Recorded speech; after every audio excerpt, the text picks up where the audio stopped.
Hello friends, this is Dr. Shikha, a homeopathic consultant and a dietitian. तो guys आज मैं आपके लिए एक और वीडियो लेके आई हूँ जो कि मैंने ऑन डिमांड बनाया है। कई लोगों ने मेरा पहला वीडियो देखने के बाद मुझसे बोला था कि मैम हेयर रिलेटेड डिसऑर्डर्स पे आप ज़रूर वीडियो बनाइए because it is very common nowadays. तो मैं ये जो नया वीडियो हमारा लेके आई हूँ ये हेयर रिलेटेड डिसऑर्डर्स पे है। तो गाइज़ जैसे कि आप जानते हैं कि हेयर लॉस बहुत ही कॉमन है ऑल ओवर वर्ल्ड में। अगर देखा जाए तो 85% of man are affected from hair loss and 45% of womens are affected from hair loss. ये एक दुनिया भर में आंकड़ा देखा गया है तो जिससे हेयर फॉल से लॉक हो या लॉस से इफ़ेक्टेड हैं। नाउ गाइज़ एक चीज़ और मैं आपको बताना चाहूँगी कि क्या होता है कि हेयर लॉस ऐसी बीमारी है जिसकी वजह से बाकी भी कई चीज़ें डिस्ट्रक्ट होती हैं हमारी लाइफ में। लाइक जो चीज़ें हेयर लॉस डिस्ट्रॉय करता है वो है आपका confidence and your career and your relationships and your appearance.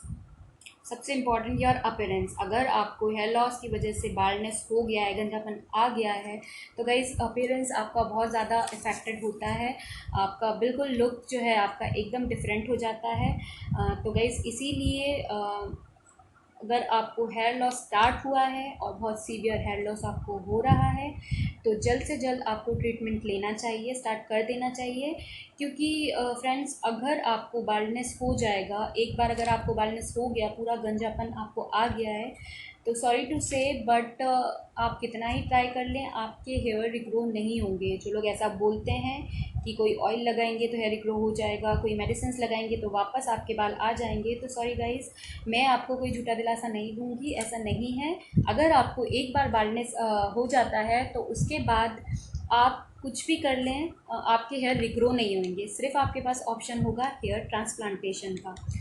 तो इसीलिए गाइस जैसे ही आपको हेयर लॉस स्टार्ट होता है आप तुरंत मेडिकल हेल्प लीजिए या फिर अपना हेयर केयर रूटीन जो है उसको थोड़ा सा ध्यान दीजिए, हेयर केयर टिप्स अपनाने लगिए, थोड़ा सा डाइटरी हैबिट्स चेंज कर दीजिए, तो भी विदाउट मेडिसिनल हेल्प भी आप उसको रोक पाएंगे।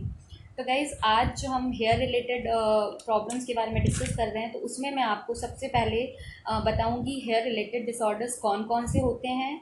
Then after that I will tell you what are the causes, क्या कारण है हेयर लॉस होने का। Then after that what are the sign and symptoms, जिससे कि आपको पता चले कि आपको ये स्टार्ट हुआ है या आप किस ग्रेड तक पहुंच गए हैं, किस स्टेज में हैं हेयर लॉस के। And at the end guys homeopathic remedies, जैसे कि मैंने अपने first video female related disorders में बताया था, तो मैं आपको उसके होम्योपैथिक रेमेडीज़ बताऊंगी हेयर रिलेटेड जो डिसऑर्डर्स हैं उसकी। और गाइज फाइनली लास्ट वीडियो के एंड में आपके लिए कुछ स्पेशल हेयर केयर टिप्स जो हैं मैंने दिए हुए हैं, तो बिल्कुल आप वीडियो को एंड तक देखिए और वो हेयर केयर टिप्स भी लीजिए। तो ओके गाइज़ हम स्टार्ट करते हैं। तो गाइज़ सबसे पहले हेयर डिसऑर्डर जो होता है वो कितने टाइप के होते हैं। तो गाइज़ सबसे पहला हेयर डिसऑर्डर जिसके बारे में मैं आपको बताने वाली हूँ वो वर्ल्ड का सबसे कॉमन हेयर लॉस डिसऑर्डर है and it is known as androgenetic alopecia. तो गाइज़ एंड्रोजेनेटिक एलोपीसिया को हम पैटर्न बाल्डनेस भी कहते हैं और एंड्रोजेनेटिक एलोपीसिया हेरिडिटरी है, ये एक जेनेटिक डिसऑर्डर है। ये जीन्स के थ्रू या फिर कह सकते हैं कि ये आपके पेरेंट्स, आपके ग्रैंड पेरेंट्स, आपके फैमिली में किसी को भी रहा हो अगर हेयर से रिलेटेड डिसऑर्डर्स, तो उनके थ्रू ये आप में आया है, तो ये कहलाता है androgenetic alopecia. And it is the most common it is the most common hair loss disorder in all over the world। सबसे ज़्यादा जो हेयर लॉस जिस डिसऑर्डर की वजह से देखने को मिलता है वो है androgenetic alopecia. Now guys, the second disorder, it is known as alopecia areata। तो गाइज एलोपीसिया एरेटा जो होता है वो एक टाइप का हेयर डिसऑर्डर है जिसमें आपको स्पॉट्स में बाल्डनेस देखने को मिलती है। यानी कि आपके सिर में जगह जगह स्पॉट्स बन जाएंगे, एकदम स्मूथ स्पॉट्स बन जाएंगे, वहाँ के पूरे बाल गायब हो जाएंगे। और इस तरीके से आपको अगर बाल्डनेस है, स्पॉट्स बाल्डनेस है, तो वो आपको यानी कि आपको एलोपीसिया एरेटा है। तो गाइज़ मैं एक पिक भी अपलोड करी है मैंने अपने वीडियो के अंदर जिससे आपको समझ में आए कि एलोपीसिया एरेटा के पेशेंट्स का कैसा हेयर लॉस दिखता है। और गाइज एलोपीसिया हर जगह आप सुन रहे होंगे एलोपीसिया नाम, बिकॉज एलोपीसिया जो है एक मेडिकल टर्म है जो कि सिंपल हेयर लॉस को हम बोलते हैं। हेयर लॉस को मेडिकल टर्म में हम एलोपीसिया बोलते हैं। आप उसको नॉर्मली हेयर लॉस बोल सकते हैं कि मुझे हेयर लॉस हो रहा है, और मेडिकल टर्म में अगर आप बोलें तो आप बोल सकते हैं कि मुझे एलोपीसिया है या एलोपीसिया हो रहा है। तो गाइज दो डिसऑर्डर्स मैंने आपको बताए। Now the third one is scarring alopecia. तो गाइज स्कारिंग एलोपीसिया को हम साइकेट्रिकल एलोपीसिया भी बोलते हैं। स्कारिंग एलोपीसिया में जो है स्कार्स देखने को मिलते हैं। आपको स्पॉट बाल्नेस तो होता ही है, लाइक जैसे कि आपने एलोपेसिया एरेटे में देखा स्पॉट बाल्नेस, वैसे ही आपको इसमें भी मिलेगा। लेकिन जो आपको स्पॉट रहेगा वहाँ पे कुछ स्कार बन जाएगा लास्ट में, जब आपको वहाँ पूरा हेयर लॉस हो चुका होगा तो उसके बाद वहाँ पर आपको स्कार बन जाएगा। तो गाइज स्कार मीन्स क्या होता है शायद आप सबको पता होगा, और अगर किसी को नहीं पता है तो गाइज जब भी कोई सर्जरी होता है या कुछ चोट लगता है या कुछ, तो वहाँ पे जो निशान छूट जाते हैं उनको हम स्कार बोलते हैं। तो इसी तरीके से आपके स्कैल्प के ऊपर, आपके जो ये स्कैल्प है आपका सर है, उसके ऊपर जो स्पॉट्स बनेंगे वो स्मूथ नहीं होंगे, वो उसमें स्कार्स हो जाएगा, रेड रेड टाइप कुछ आपको दिखेगा, तो उसको हम बोलते हैं scarring alopecia. Now guys next is infection related hair disorder. अगर आपको किसी फंगल इन्फेक्शन की वजह से, किसी बैक्टीरियल इन्फेक्शन की वजह से, जैसे कि टीनिया कैपिटिस हो गया, फॉलिकुलाइटिस हो गया, इस तरीके के उसके इन्फेक्शन की वजह से आपको हेयर लॉस हो रहा है, तो वो कहलाएगा infection related hair disorder. Now guys जो दूसरा मैं आपको बताने वाली हूँ वो है टैलोजिन एफ्लूवियम। टैलोजिन एफ्लूवियम एक टाइप का हेयर डिसऑर्डर है जो कि स्पेशली उन लोगों को होता है जो बहुत ज़्यादा एक्सेसिव स्ट्रेस लेते हैं, वर्कलोड बहुत ज़्यादा लेते हैं, मतलब और आजकल जैसे कि देख भी रहे हैं हर फील्ड में बहुत ज़्यादा एक्सेसिव वर्क प्रेशर है, तो जिसकी वजह से कई लोग बहुत स्ट्रेस लेते हैं और इसकी वजह से ही हेयर लॉस देखने को मिलता है, तो उसको हम बोलते हैं टैलोजिन एफ्लूवियम। सो गाइज टैलोजिन एफ्लूवियम उन फीमेल्स में भी देखने को मिलता है जो जिनकी डिलीवरी हुई है और उसके बाद बहुत ज़्यादा बाल झड़ रहे हैं, तो उसको भी वो भी इसी कैटेगरी में आता है, इसी हेयर डिसऑर्डर में आता है। या फिर कि अगर आपका कोई सीरियस इलनेस रहा हो जिसकी वजह से आपको लॉन्ग टर्म एंटीबायोटिक्स लेना पड़ा हो, ट्रीटमेंट लेना पड़ा हो, और उसके बाद से आपको हेयर लॉस स्टार्ट हुआ है, तो वो भी टैलोजिन एफ्लूवियम में आता है। तो गाइज नेक्स्ट हेयर डिसऑर्डर जो है जिसके बारे में आपको बताऊंगी वो है ग्रेइंग ऑफ हेयर, सफ़ेद बाल होना। ये भी बहुत कॉमन है आजकल। जैसे कि पहले के टाइम में देखा जाता था, ये यूजुअली ओल्ड एजेस में होता था, जब भी एज 50 क्रॉस या इस टाइप से हो जाता था उसके बाद देखने को मिलते थे। बट अगर करेंट सीनरियों में देखा जाए तो फिर बच्चे, बड़े, बुज़ुर्ग सभी में ग्रेइंग ऑफ हेयर देखने को मिल रहा है। तो गाइज़ ये कुछ बेसिक डिसऑर्डर्स थे, हेयर डिसऑर्डर्स थे जिनकी वजह से हेयर लॉस होता है, या हेयर से रिलेटेड जो डिसऑर्डर्स थे जो मैंने आपको बताया। अब हम बात करेंगे सबसे कॉमन डिसऑर्डर के बारे में, जो कि है एंड्रोजेनेटिक एलोपीसिया। अभी गाइज़ क्या है कि वीडियो में मैं आपको सारे हेयर लॉस डिसऑर्डर्स के बारे में क्लियर से इन्फॉर्मेशन नहीं दे सकती हूँ, लेकिन एंड्रोजेनेटिक एलोपीसिया बहुत कॉमन है और सबसे ज़्यादा यही देखने को मिलता है। तो गाइज़ मैं इसके लिए आपको कुछ इंपॉर्टेंट इन्फॉर्मेशन दूंगी इसके बारे में, जिसमें मैं बताऊंगी इसके कारण क्या हैं, इसके साइन एंड सिम्टम्स क्या हैं, और फिर इसके जो ट्रीटमेंट है वो मैं आपको बताऊंगी। तो गाइस एंड्रोजेनेटिक एलोपीसिया जो है इसका दूसरा नाम है पैटर्न बाल्डनेस। जैसे कि मैंने आपको शुरू में बताया था वीडियो के कि कोई पैटर्न बन जाता है सर में, WM इस टाइप का कोई पैटर्न बन जाता है, उस पैटर्न में बाल्डनेस होती है, तो उसको बोलते हैं पैटर्न बाल्डनेस। तो फ्रेंड्स ये दो टाइप का होता है, ये होता है male pattern baldness and female pattern baldness. तो गाइस मेल पैटर्न बाल्डनेस के बारे में हम सबसे पहले बात करेंगे। तो मेल पैटर्न बाल्डनेस बहुत कॉमन है और ये जेनेटिक है, ये जीन्स के द्वारा हेरिडिटरी डिसऑर्डर है, जीन्स के थ्रू आप में आता है। फॉर एग्जांपल इफ़ आपके फादर में, आपके ग्रैंडफादर में, आपके मदर में किसी में भी हेयर रिलेटेड प्रॉब्लम रही है तो आप में भी वो आएगी, तो उसको हम बोलते हैं एंड्रोजेनेटिक एलोपीसिया या फिर मेल पैटर्न बाल्डनेस। अब गाइज इसके कॉजेज़ क्या होते हैं, ये किस वजह से होता है, तो सबसे पहला इंपॉर्टेंट कॉज तो मैंने अभी आपको बताया, हेरिडिटरी है ये।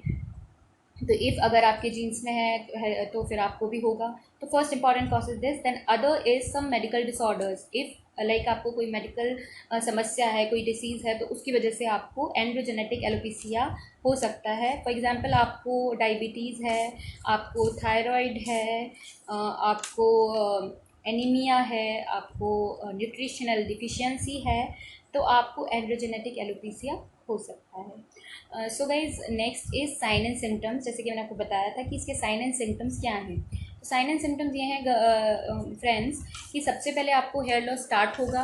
तो आपको जो आपका पिलो है उस पर आपको बहुत सारे हेयर्स देखने को मिलेंगे, और सिंक में या हर जगह आपको छोटे छोटे हेयर देखने को मिलेंगे। लेकिन अगर नॉर्मल आपको आप हेयर लॉस होता है, यानी कि अगर एक नॉर्मल अमाउंट में होता है 30 to 50 आपके ब्रश में, हेयर ब्रश में आपको निकलता है, तो वो नॉर्मल है। अगर आपको इतना हेयर फॉल होता है तो ये नॉर्मल कहलाता है। उसमें आपको स्ट्रेस लेने की बिल्कुल ज़रूरत नहीं है, क्योंकि ऐसा नहीं हो सकता कि आप सोचें कि दिन में एक भी बाल नहीं झड़े। That is not possible. वो एक नॉर्मल प्रोसीजर है, और अगर उतना हेयर लॉस आपको होता है ब्रश में, अगर सिर्फ आपको दिख रहा है, तो it is quite normal. Don't take stress, don't be panic अगर आपको ये कंडीशन है। लेकिन गाइज, उससे ज़्यादा आपको हो रहा है, आपको धीरे धीरे, फॉर एग्जांपल आपको यहाँ से स्टार्ट हो गया है, वाइडनिंग होना स्टार्ट हो गया है, यहाँ से बाल जाना स्टार्ट हो गए हैं, पीछे से बाल जाना स्टार्ट हो गए हैं, और धीरे धीरे क्या होता है कि जब बाल जाना स्टार्ट होते हैं तो ये जो हमारा मेल्स का जो सेंटर एरिया रहता है, यहाँ पे पैट बन जाता है, बाल्डनेस पैट बन जाता है, पूरा गंजापन आ जाता है। तो उसी को एंड्रोजेनेटिक एलोपेसिया बोलते हैं, और ये ग्रेड्स में होता है, फर्स्ट ग्रेड, सेकेंड ग्रेड, जो कि मैं आपको एक पिक अटैच कर रही हूँ वीडियो में, आप वो देख सकते हैं। तो उसमें आपको समझ में आएगा कि कैसे ये स्टार्ट होता है और कैसे बाल्डनेस तक ले जाता है। तो अगर आप शुरुआती स्टेजेस में ही, फर्स्ट सेकंड स्टेजेस में ही, ग्रेड्स में ही आप ट्रीटमेंट स्टार्ट कर दें, तो आप उसको रोक सकते हैं, आप बाल्डनेस से बच सकते हैं। सो गाइज, अभी मैंने आपको साइन एंड सिम्टम्स बताए। अब मैं आपको फीमेल पैटर्न बाल्डनेस बताऊंगी। ये तो था मेल पैटर्न बाल्डनेस, जो कि मेल्स में देखने को मिलता है, and the next is female pattern baldness, जो कि यूजुअली जो कि फीमेल्स में देखने को मिलता है। तो गाइज, फीमेल पैटर्न बाल्डनेस कैसा होता है कि इसमें भी आपको जो पार्टीशन करती हैं गर्ल्स या लेडीज़, वुमेंस जो पार्टीशन करती हैं, जो मांग निकालती हैं, वो वाइड होती जाती है, धीरे धीरे करके वो चौड़ी होती जाती है, वाइडनिंग उसमें होता जाता है। ये बहुत पहला सिम्टम है इसका। And the another is like, if आप कोई पॉनीटेल बनाते हैं, आप कोई चोटी करते हैं और वो बहुत ज़्यादा थिन, बहुत ज़्यादा पतली हो गई है, तो फिर ये भी एक सिम्टम है एंड्रोजेनेटिक एलोपेसिया का। यानी आपको ध्यान देने की ज़रूरत है, बहुत ज़्यादा स्प्लिटिंग ऑफ हेयर्स हो रहा है, यानी कि दो मुँहे बाल बहुत ज़्यादा हो रहे हैं, तो आपको सोचने की ज़रूरत है। और आपको हैवी हेयर लॉस हो रहा है, एक्सेसिव हेयर लॉस हो रहा है, लाइक आपको पिलो पे भी हेयर्स मिल रहे हैं, आप कुकिंग कर रहे हैं तो आपके फूड्स में भी हेयर निकल रहे हैं, आप वॉशरूम में जाते हैं, आप सिंक में देखते हैं तो वहाँ पे हेयर्स हैं, तो हर जगह आपको हेयर्स दिख रहे हैं, तो यानी कि आपको एक्सेसिव हेयर लॉस हो रहा है। केवल अगर ब्रश में आते हैं तो इट इज़ क्वाइट नॉर्मल, जैसे कि अभी मैंने आपको मेल्स पैटर्न में बताया था। तो इफ़ थोड़ा सा सिर्फ ब्रश में, हेयर ब्रश में निकल रहा है आपको, तो वो क्वाइट नॉर्मल है, don't worry in it. But अगर जो सिम्टम्स मैंने अभी आपको बताया, अगर वो आपको मिल रहे हैं, तो फिर आपको सोचने की ज़रूरत है, फीमेल्स को भी आपको ट्रीटमेंट लेना स्टार्ट करना ज़रूरी है। और अगर आपको फर्स्ट ग्रेड है, स्टार्टिंग हुआ है, तो सिर्फ हेयर केयर टिप्स भी आप करें, थोड़ा सा हेयर का केयर करें और थोड़ा सा अपनी डाइट में चेंजेस लाएँ, तो भी हो सकता है। Okay, so girls, female pattern baldness specially किन कारणों से होता है, वो मैं आपको बता रही हूँ, उसकी कॉजेज़। तो गाइस, सबसे ज़्यादा कॉमन जो देखने को मिलता है फीमेल्स में, 60% हमको आयरन डिफिशियंसी की वजह से मिलता है। अगर आप में आयरन डिफिशियंसी है तो आप में हेयर लॉस होगा ही होगा। And second one is, if you have thyroid, you have PCOD, यानी कि पॉलीसिस्टिक ओवेरियन सिंड्रोम जो कहते हैं, जो डिसीज़ कहते हैं, वो आपको अगर है तो उसकी वजह से भी बहुत कॉमन है हेयर लॉस होना। साथ ही आपको अगर डायबिटीज़ है तो भी बहुत कॉमन है हेयर लॉस होना। तो ये कुछ कारण हैं जिनकी वजह से हेयर लॉस देखने को मिलता है। और हेरिडिटरी तो मैंने आपको बताया ही कि अगर हेरिडिटरी है तो भी आप में हो गई, आपके मदर्स में, आपकी फैमिली हिस्ट्री में रहा है, फीमेल्स को भी हेयर रिलेटेड डिसऑर्डर्स, तो वो आप में भी उनके थ्रू आएगा। बाकी गर्ल्स, अगर एक चीज़ मैं आपको बताऊंगी कि आप जो फीमेल्स होती हैं यूजुअली सोचती हैं उनको हेयर प्रॉब्लम होती है तो वो सैलून जाती हैं, पार्लर्स जाती हैं और कुछ हेयर ट्रीटमेंट्स लेती हैं। तो गर्ल्स, फीमेल्स, बिल्कुल भी ऐसा मत करिए, क्योंकि जो हेयर ट्रीटमेंट्स पार्लर्स में दिए जा रहे हैं उनमें हैवी केमिकल्स यूज़ होते हैं। लाइक आप स्ट्रेटनिंग करवा रहे हैं, आप कोमिंग करा रहे हैं, आप कलर करा रहे हैं, अमोनिया कलर करा रहे हैं, तो वो तो टेम्प्रेरी सॉल्यूशन से टेम्प्रेरी आपके बाल थोड़े अच्छे दिखेंगे, बट धीरे धीरे करके आपके बालों को वो डिफेक्ट करता जाएगा और आपको सीवियर हेयर लॉस की समस्या होगी, और बहुत जल्द ही फीमेल्स में भी बाल्डनेस आने लग जाती है उनकी वजह से। अगर आप बहुत ज़्यादा केमिकल्स का यूज़ करते हैं, बहुत ज़्यादा हेयर्स को ब्लो ड्राई करते हैं, या ये सब चीज़ें आप करते हैं, तो ऐसा मत करिए, क्योंकि ये सब टेम्प्रेरी सॉल्यूशन है, परमानेंट सॉल्यूशन नहीं है। तो गाइज़ अब मैंने आपको साइन एंड सिम्टम्स बता दिए, दोनों ही चीज़ों के बारे में मैंने आपको बताया। मेल पैटर्न बाल्डनेस बताया, फीमेल पैटर्न बाल्डनेस बताया। अब मैं आपको बताऊंगी इसके होम्योपैथिक ट्रीटमेंट कि गाइज़ आप कौन सी मेडिसिन कब ले सकते हैं इसमें। तो सबसे पहले मेल्स के लिए मैं मेडिसिन बताऊंगी। तो सबसे कॉमन मेडिसिन है थूजा 200। तो थूजा जो मेडिसिन है वो आपको तब लेनी है अगर आपको हेरिडिटरी है, अगर आपको एंड्रोजेनेटिक एलोपेसिया हेरिडिटरी है, जीन्स के थ्रू आप में आया है, तो thuja is very effective remedy. आप थूजा लेंगे तो आपको बहुत अच्छे रिजल्ट देखने को मिलेंगे। और एक चीज़ और अभी मैं आपको बताना चाहती हूँ कि फ्रेंड्स, अगर आप सोचें कि आप मेडिसिन को हेयर फॉल के लिए, हेयर लॉस के लिए आप मेडिसिन ले रहे हैं और अगर 1 महीना लेंगे, 2 महीना लेंगे तो आपको बहुत अच्छा ट्रीटमेंट हो जाएगा, तो इट इज़ नॉट ट्रू। आपको कम से कम मिनिमम 6 मंथ्स ट्रीटमेंट लेना ज़रूरी है, क्योंकि हेयर्स जो है अंदर से जो है हेयर फॉलिकल्स के द्वारा जो है ग्रो होता है, तो उसमें टाइम लगता है। तो आपको कम से कम 6 मंथ्स तो आप पूरा ट्रीटमेंट करेंगे तभी आपको परमानेंट सॉल्यूशंस मिलेंगे। और उसके बाद भी आपको कुछ हेयर केयर टिप्स तो फिर भी ध्यान देना ही पड़ेगा। मेडिसिन आप छोड़ सकते हैं, लेकिन हेयर केयर टिप्स पे आपको ध्यान देना पड़ेगा, हेयर केयर पे थोड़ा ध्यान देना पड़ेगा, तब जाके आपको परमानेंट रहेगा कि आपका हेयर फॉल ख़त्म हो जाएगा और आपको बाल्डनेस नहीं आएगा। लेकिन आप सोचिए कि आपने 1 महीने ये ट्रीटमेंट लिया और उसके बाद आपने छोड़ दिया और फिर सब सही है, तो नहीं गाइस, वो टेम्प्ररी रहेगा। थोड़े दिन के लिए आपको बाल नहीं झड़ेंगे, हेयर लॉस नहीं होगा, और फिर जो स्टार्ट होगा तो बहुत तेज़ी से स्टार्ट होगा और फिर वो आपको बाल्डनेस की तरफ लेके जाएगा। तो थूजा बताया मैंने आपको, अगर आपको हेरिडिटरी है। अब गाइज, अगर आपको फॉर एग्जांपल आपको स्ट्रेस की वजह से हो रहा है, बहुत एक्सेसिव स्ट्रेस लेते हैं, वर्कलोड लेते हैं, तो जिसकी वजह से आपको वाइट हेयर हो रहा है बहुत एक्सेसिव स्ट्रेस की वजह से, तो फिर आप कौन सी मेडिसिन लेंगे? तो गाइज तब आपको लेना है नेट्रम म्यूर। नेट्रम म्यूर 30 आप ले सकते हैं, it is a very effective medicine. And now the third one is, अब मैं फीमेल्स में बता रही हूँ, जैसे कि फीमेल्स में अगर एनीमिया की वजह से हेयर लॉस हो रहा है, आयरन डिफिशिएंसी की वजह से, जो कि बहुत कॉमन है फीमेल्स में, तो आयरन डिफिशिएंसी की वजह से अगर आपको हेयर लॉस हो रहा है तो आपको लेना है फेरमफॉस 6x में पोटेंसी में, फेरमफॉस 6x पोटेंसी में आपको लेना है friends. It is very effective medicine और आप ज़रूर लीजिए उसको। तो आपको बहुत फ़ायदा होगा। और आप स्टार्टिंग में, मीन्स आप फर्स्ट ग्रेड में हैं हेयर लॉस के, तभी आप मेडिसिन स्टार्ट कर दीजिए और तो आपको बहुत अच्छे फ़ायदे देखने को मिलेंगे।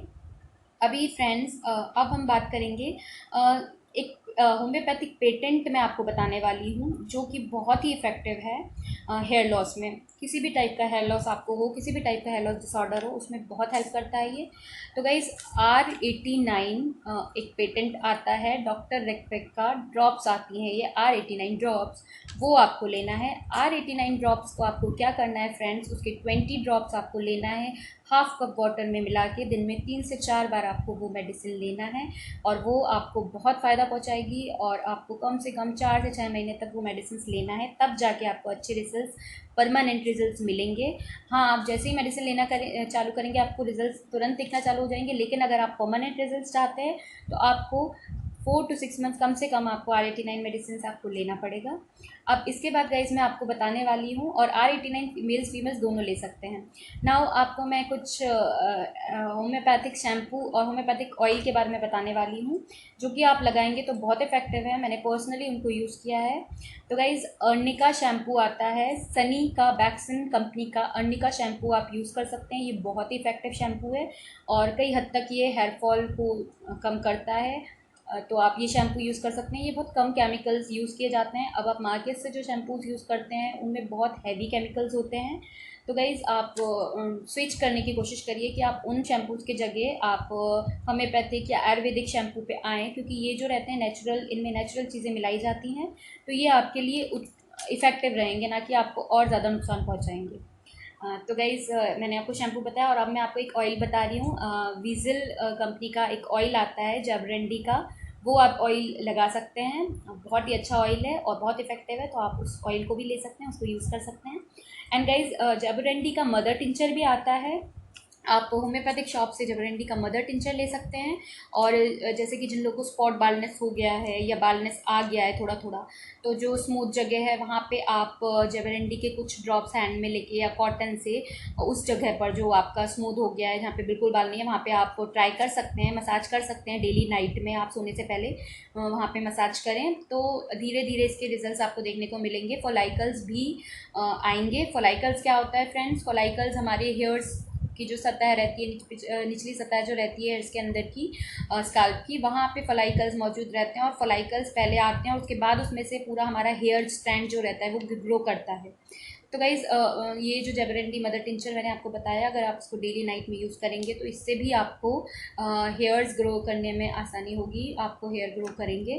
तो गाइज़ आप ज़रूर इसको यूज़ करिए और मुझे बताइए आपका कैसा रहा। और फ्रेंड्स, अगर आपको जो मेडिसिन मैंने आपको बताई और उसके में आपको कोई डोसेज में प्रॉब्लम लग रही है, तो गाइज़ मैंने अपना क्लिनिक का लिंक अटैच किया है। तो क्लिनिक का लिंक अटैच किया तो वहाँ पे आप कुछ भी डाउट्स है आप मुझसे पूछ सकते हैं, मैं आपको ज़रूर आंसर दूंगी कि क्या डोसेज आपको लेना है। एंड इसके बाद गाइज़ मैंने आपको शुरू ही वीडियो के स्टार्टिंग में ही बोला था कि लास्ट में कुछ हेयर केयर टिप्स मैं आपको दूंगी। तो गाइज़ वो मैं आपको बताती हूँ। तो सबसे पहले गाइज़ आपको मैं डाइट से रिलेटेड कुछ टिप्स देती हूँ, क्योंकि अगर आपको प्राइमरी स्टार्टिंग ही हुआ है हेयर लॉस और आप कुछ डाइटरी चेंजेस लाएंगे अपनी डाइट में, तो आपको बहुत फ़ायदा होगा। तो पहला जो मैं आपको बता रही हूँ, आप प्रोटीन रिच डाइट लीजिए। ये बहुत इफ़ेक्टिव है हेयर फॉल रोकने में विदाउट मेडिसिन भी। अगर आपके अर्ली स्टार्ट हुआ है और आप अर्ली से ही आपने डाइट में ये सब शामिल कर दें तो आपको मेडिसिन लेने की ज़रूरत ही नहीं पड़ेगी। तो गाइज़ आपको प्रोटीन रिच डाइट लेना है। प्रोटीन रिच डाइट यानी कि आप दालें ले सकते हैं, मूंग की दाल हो गई, मुगर दाल, डिफरेंट डिफरेंट जो दाल होती हैं वो ले सकते हैं आप। Soya beans is a great source of protein, आप सोयाबीन ले सकते हैं, आप बादाम ले सकते हैं। और आलमंड्स गाइज, आप अगर बादाम लेते हैं तो डेली उनको आप डेली लीजिए, 3 से 4, 4 से 5 बादाम आप डेली खाइए और उनको सोक करके खाइए, उनको रात में गला के और फिर खाइए, तो वो बहुत हेल्पफुल रहेगा आपके लिए। तो गाइज़ आप ज़रूर ये अपनाइए। सेकेंड चीज़ गाइज़, आप आयरन रिच फूड खाइए। फीमेल्स में यूजुअली आयरन की डिफिशियंसी से ही हेयर लॉस देखने को मिलता है, तो फीमेल्स खास तौर पे आयरन रिच डाइट लीजिए। लाइक आप स्पिनच ले सकते हैं, डेट्स ले सकते हैं, खजूर जो होते हैं आपको उनको डेट्स को आप शामिल कर सकते हैं। और भी कई तरीके के आयरन रिच फूड्स होते हैं, आप देख सकते हैं और फिर आप उनको अपनी डाइट में शामिल कर सकते हैं। थर्ड गाइज, आप फॉलिक एसिड भी अपनी डाइट में शामिल करिए। अभी गाइज फॉलिक एसिड काय काय में हमको मिलता है, तो फॉलिक एसिड आपको लीफी वेजिटेबल्स में मिलता है, सिट्रस फ्रूट्स में मिलता है। सिट्रस फ्रूट्स यानी कि ऑरेंज, लेमन, ये आप ले सकते हैं, तो उनमें आपको मिलता है। तो गाइज़ उसके अलावा जो मैं आपको बताने वाली हूँ वो है कुछ टिप्स जो कि आप हेयर में अप्लाई कर सकते हैं। जो घर में हमारी चीज़ें रहती हैं उनको आप अप्लाई कर सकते हो, उनसे भी बहुत मैजिकल इफ़ेक्ट्स देखने को मिलते हैं, बहुत इफ़ेक्टिव देखने को मिलते हैं। और personally I have also tried, और कई लोगों ने ट्राई किया है और मुझे बताया है कि वो उसके इफ़ेक्ट्स बहुत अच्छे हैं। तो गाइस सबसे पहले मैं आपको बता रही हूँ कि जो अनियन पेस्ट होता है, आप अनियन पेस्ट हेयर में अप्लाई कर सकते हैं, वो बहुत इफ़ेक्टिव है, उससे भी हेयर लॉस रुकने में हेल्प मिलता है, हेयर फॉल रुकने में मदद मिलती है। Second guys, green tea. Green tea जो होती है आप उसको अप्लाई भी कर सकते हैं हेयर्स में, और साथ ही साथ आप उसको ले भी सकते हैं। ग्रीन टी आपको ऑल ओवर हेल्पफुल है, आपको बॉडी वेट कंट्रोल करने के लिए भी हेल्पफुल है, आपको हेयर लॉस रोकने के लिए भी हेल्पफुल है, और आपकी स्किन को भी बहुत रिफ्रेशिंग बनाती है, फ्रेश बनाती है। तो ग्रीन टी आप अप्लाई भी कर सकते हैं हेयर्स में और आप उसको ड्रिंक भी कर सकते हैं। तो गाइज़ इसके बाद जो मैं आपको बताने वाली हूँ वो है आंवला। आंवला को आप क्रस्ट करके हेयर में लगा सकते हैं। ये सब आप मंथ में कभी भी कर सकते हैं, 1-2 बार कर सकते हैं, ये आपको ज़रूर हेल्पफुल होगा। इसके बाद गाइज़ एक टिप मैं आपको और ज़रूर दूँगी कि गाइज़ मंथ में 1 या 2 बार आप घर में ही हेयर्स को स्टीम दीजिए। बाहर तो जाना पॉसिबल नहीं हो पाता है, अगर बाहर हो रहा है तो हम बाहर हेयर्स में स्टीम्स ले सकते हैं, लेकिन आप घर में भी घरेलू तरीके से स्टीम ले सकते हैं, यानी कि आप वार्म टॉवल से स्टीम ले सकते हैं। कुछ नहीं, आपको आधा बाल्टी गर्म पानी में बस टॉवल को करना है, उसको गीला करना है, उसको निचोड़ लेना है, और उस पानी में आप जबरंडी का जो मदर टिंचर है वो भी ऐड कर सकते हैं, और फिर उसको टॉवल को उसमें करके और आपको अपने हेयर्स पे बांध लेना है, और 10 to 15 मिनट्स के लिए आपको रखना है हेयर पे। और ऐसा आप महीने में 1-2 बार करेंगे तो ये आप इससे आपके हेयर्स बहुत शाइनिंग भी होंगे और हेयर फॉल भी कम होगा। तो आप ये भी यूज़ कर सकते हैं, इसको भी आप ज़रूर अपनाइए गाइज़। तो ये जो इम्पॉर्टेंट हेयर केयर टिप्स थे इनको आप ज़रूर लीजिए। और अगर गाइज़ आप फ्रेंड्स, अगर आप एग लेते हैं तो आप एग अपनी डाइट में शामिल करिए ज़्यादा से ज़्यादा, और आप एग को अप्लाई भी कर सकते हैं। It is also helpful in hair related problems. तो गाइज़ ये भी आप चीज़ कर सकते हैं। और इसके अलावा मैंने एक दो पिक अटैच किया है वीडियो के साथ, उसमें आप देख सकते हैं कि कुछ इंपॉर्टेंट टिप्स दिए हुए हैं हेयर केयर से रिलेटेड, तो वो भी आप अपना सकते हैं। तो गाइज़ आज के लिए इतना ही था। आई होप कि आप सभी को मेरा वीडियो पसंद आया हो एंड ये यूज़फुल हो, आप सभी के लिए ये वीडियो यूज़फुल हो। और अगर आपको सच में पसंद आया है तो आप प्लीज़ गाइज़ ये वीडियो ज़रूर लाइक कीजिए। और गाइज़ मेरा यूट्यूब पे भी चैनल है, तो उसकी लिंक भी मैं आप सबको भेज दूँगी, अटैच कर दूँगी, तो उस पर भी आप जाके मेरे वीडियो को लाइक कर सकते हैं। और आगे अगर फ्यूचर में आप चाहते हैं कि मेरे वीडियोज़ आपको देखने को मिले तो आप मेरे चैनल को, which is doctor Shikha's homeopathy and nutri health care, को आप सब्सक्राइब भी कर सकते हैं। तो गाइज़ ज़रूर से ज़रूर वीडियो पूरा देखिए और इसका लाभ उठाइए। और आई होप कि सभी के ये काम आए, फीमेल्स के मेल्स के दोनों के पॉइंट ऑफ व्यू से मैंने ये वीडियो बनाया है, तो सभी को ये काम आए। Thank you guys, thanks for watching the full video. Definitely will see you soon next video के साथ। बहुत जल्दी आप सबसे मिलूँगी, तब तक के लिए stay safe, stay healthy. Thank you.